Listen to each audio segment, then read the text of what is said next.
Seat चाहे किसी की भी हो, साइन मेरी ही चलेगी। चल रहा कभी फोन? अच्छे से दबा। जरा सीट से उठ के साइड में आएंगे? अरे रे रे रे, कितनी मर्यादा से बात कर रही है, सीखो इससे। आशीर्वाद लेना चाहती हो? आजा आजा, पैर पढ़ लो।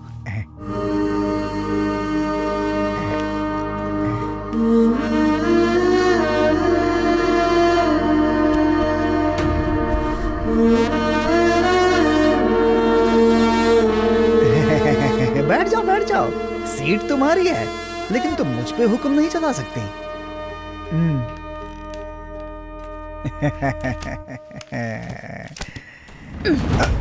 अपनी नौटंकी किसी और को दिखाना, मेरे सामने नाटक किया तो काट के फेंक दूंगी। इलेक्शन होने तक नजर मत आना। पास के जिले का अध्यक्ष बनने के लिए पहला ऑर्डर पास कर रही हूँ। चल निकल यहाँ से। तुझे ऑर्डर पास करने का अधिकार मैंने दिलाया है, भूल गई है तो याद दिलाऊं क्या? अब कुछ नहीं उखाड़ पाएगा। अभी तेरे ऊपर फॉर्जरी केस तो चल ही रहा है, 1-2 केस और ठुकवा दूंगी। चल निकल यहाँ से। इसीलिए मैं राजनीति से दूर रहने के लिए कहती थी। अगर तुम लोग भी मुझे छोड़कर चले जाओगे तो मैं किसके सहारे जीऊंगी? हेलो, तुम्हारे भाई को मारने वाले को हमने पकड़ लिया। मैं अभी आ रहा हूँ। तेरी तो मेरे भाई को मारेगा। रुक जा। मैं कह रहा हूँ जान से मार दूंगा तुझे। ना, शांत हो जा। मैंने कुछ ये मांडवाली करने आया भाई। ये तुम्हारे बारे में जानता ही नहीं था, इसलिए गलती हो गई। टीवी में, न्यूज़पेपर में तुम्हारे भाई की खबर देखी, इसलिए मेरे पास कॉम्प्रोमाइज करने चला आया। तुम्हारा भाई भी कोई कम नहीं है, उसने भी एक बार इसके अड्डे पे जाके इसको मारा था। मेरे भाई को मार के अब ये यहाँ कॉम्प्रोमाइज करने आया है। इसे अभी यही मार दूंगा, फिर तू कंप्लेंट लिखते रहना। अरे यार, जो भी कुछ हुआ उसे भूल जाओ ना। अब ये कॉम्प्रोमाइज करने तो आया है, आप भी कॉम्प्रोमाइज कर लो। इधर आओ। तू इधर आ ना यार। इसने तुझे पैसे दिया होगा हाथ मिलवाने के लिए, इसलिए FIR लिखना छोड़ के हाथ मिलवा रहा है। FIR लिखूंगा? तूने ही तो पहले से मारा था, तेरे खिलाफ FIR लिखूंगा। तू इस समय MLA का कैंडिडेट है, लिखूं क्या FIR? लिख ले, लेकिन झूठी FIR मत लिखना, ये मेरी इमेज को सूट नहीं करता। मैं जब तुझे मारूंगा ना तब लिख लेना। लिखना है FIR। मेरे भाई को कुछ हो जाता ना तो ये यहाँ जिंदा खड़ा नहीं रहता। अगर दोबारा मेरे भाई की तरफ नजर भी उठा के देखा ना तो काट के फेंक दूंगा।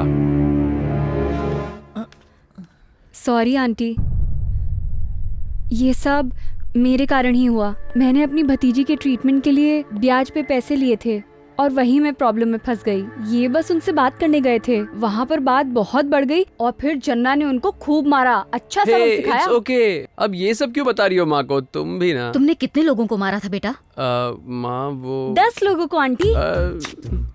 भाई ने मारा और तू अपना नाम बता के हीरो बन रहा है। फ्रूट खाई हो? फ्रूट्स नहीं है, देसी मुर्गी है। देसी मुर्गी? मुर्गी को भी चाय में डाल के लाई? नहीं, ये रियल देसी मुर्गी है। हाँ, वैसे ही इसका भाई रियल देसी मुर्गा है और ये फार्म वाला। अध्यक्ष गलत समझेंगे इसीलिए मैंने तुमसे बात की, लेकिन तुम्हें ये बात बाहर नहीं करनी चाहिए थी। बचपन से ही खेल खेल में हम दोनों ऑपोजिट बन गए और अभी भी हम दोनों ऑपोजिट पार्टी में हैं और अब एक दूसरे के ऑपोजिट खड़ा होना पड़ रहा है। तुम्हारे पास जो एविडेंस है वो लीक ना हो जाए, इसलिए तुम्हारी पार्टी ने सीट दी है।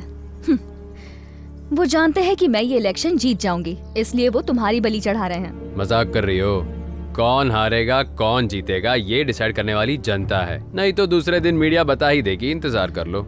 मेरी एक बात सुनो, हमारे पास पैसा है, पावर है, तो बेकार में बलि का बकरा मत बनो। अध्यक्ष मुझ पर पूरा भरोसा करते हैं, तुम देखना जीतूंगा तो मैं ही। क्या सोच रहे हो, तुम्हें जिताने के लिए अपनी सीट छोड़ दूंगी? तुम्हें छोड़ने के लिए किसने कहा? तुम जीतने के लिए जो करना है करो, मैं जीतने के लिए जो करना है करूंगा। लेकिन एक बात हमेशा याद रखना, हम दोनों के बीच राजनीति अलग है और पर्सनल लाइफ अलग है, इन दोनों को मिक्स नहीं करना चाहिए।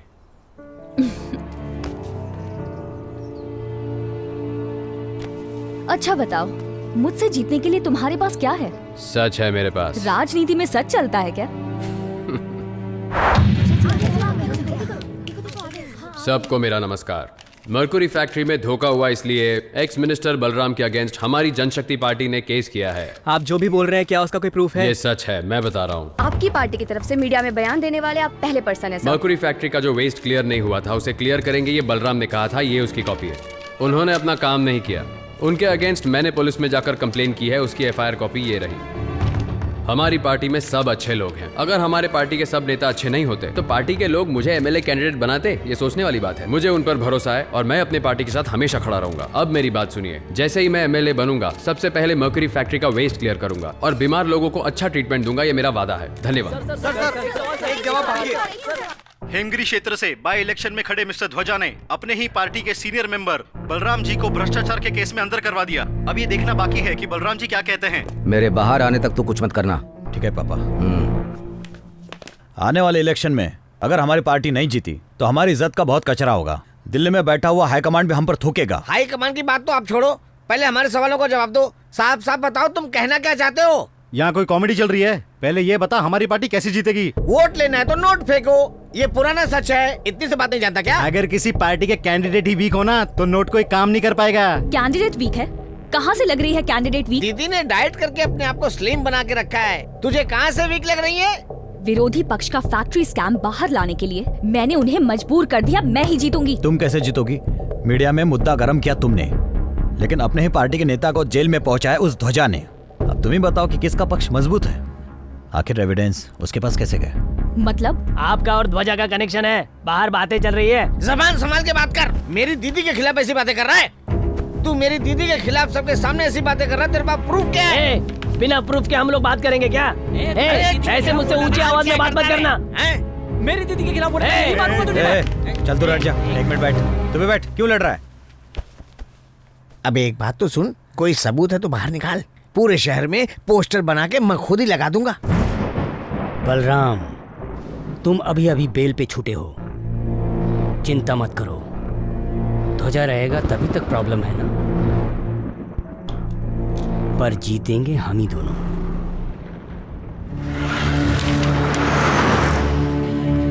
इस पोस्टर में जो मेरे साथ ऑपोजिशन पार्टी का एमएलए कैंडिडेट है ध्वजा, उसको मैंने कभी देखा ही नहीं और ना ही मैं उसके साथ कभी अकेले मिली हूँ। मुझे लगता है इस पोस्टर को फोटोशॉप करके बनाया गया है और इसकी जांच होनी चाहिए। Thank you. ये क्या मल्ली, ये तो एकदम उल्टा ही कह रही है। तू तो कह रहा था ये दोनों जल्दी शादी करने वाले हैं। अरे शादी तो करेंगे माँ, इसी को तो कहते हैं राजनीति का खेल।